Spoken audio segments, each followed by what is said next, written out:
Princess Irulan Carino secretly journals that Paul Atreides may still be alive, while her father, Emperor Shaddam IV, is dispirited after assisting in the extermination of House Atreides. On Arrakis, Stilgar's Fremen troop, including Paul and Lady Jessica, overcome a Harkonnen. When Jessica and Paul reach Sietch Tabir, some Fremen suspect they are spies, while Stilgar and others see signs of the prophecy that a mother and son from the out will bring prosperity to Arrakis. Stilgar informs Jessica that their reverend mother is dying, and she must become her replacement by drinking the water of life, a fatal poison for males and the untrained. However, Jessica successfully transmutes the poison, surviving and inheriting the memories of every female ancestor in her lineage. Remarkably, the water also prematurely awakens the mind of her unborn daughter, Alia, allowing Jessica to communicate with her. Together, they agree that convincing the skeptical in northern Arrakis of the prophecy should be their first priority.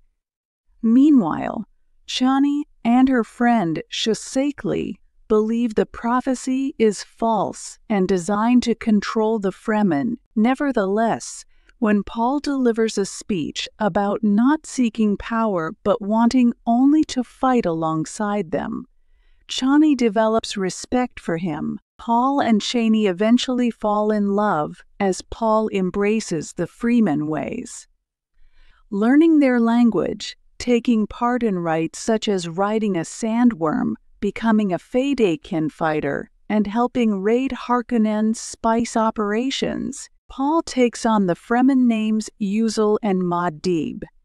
Due to the devastating spice raids, Baron Harkonnen replaces his nephew Rabban as Arrakis's ruler with his psychotic, murderous younger nephew, Feyd-Rautha. Lady Margot Fenring, a Bene Gesserit acolyte, is sent to evaluate Feyd's suitability as a prospective Kwisatz Haderach and to seduce him in order to secure his genes. Jessica travels south to unite with more Fremen fundamentalists, but Paul fears his visions, which show him that a holy war will manifest if he goes south as a messiah. Staying in the north, he reunites with Gurney Halleck, who leads him to House Atreides' hidden atomic stockpile. Feyd-Rautha attacks Sietch Tabir and kills Shosakli, which forces the survivors, including Paul, to journey south. Upon arriving, Paul drinks the water of life and falls into a deep coma. Chani is forced to awaken him by mixing her tears with the water across his lips.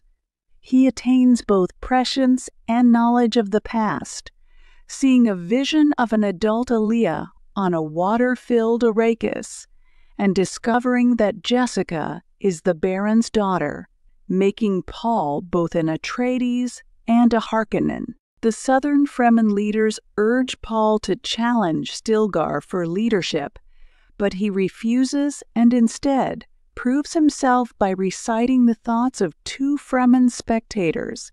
He declares himself the Lisan al-Gaib and sends a challenge to Shaddam, who then arrives on Arrakis with Irulan Mohiam and his Sardaukar troops. Paul's Fremen surround Shaddam's forces and attack, using atomics. The Sardaukar overpowered, while Paul kills the Baron and takes Shaddam and his entourage captive. Gurney intercepts and kills a fleeing Rabban as Paul challenges Shaddam for the throne. Demanding Irulan's hand in marriage, the great houses arrive in orbit.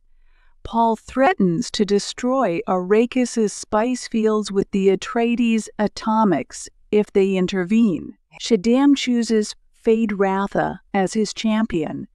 Feyd nearly kills Paul before Paul fatally stabs him. Iran agrees to Paul's demand of marriage on condition that her father lives.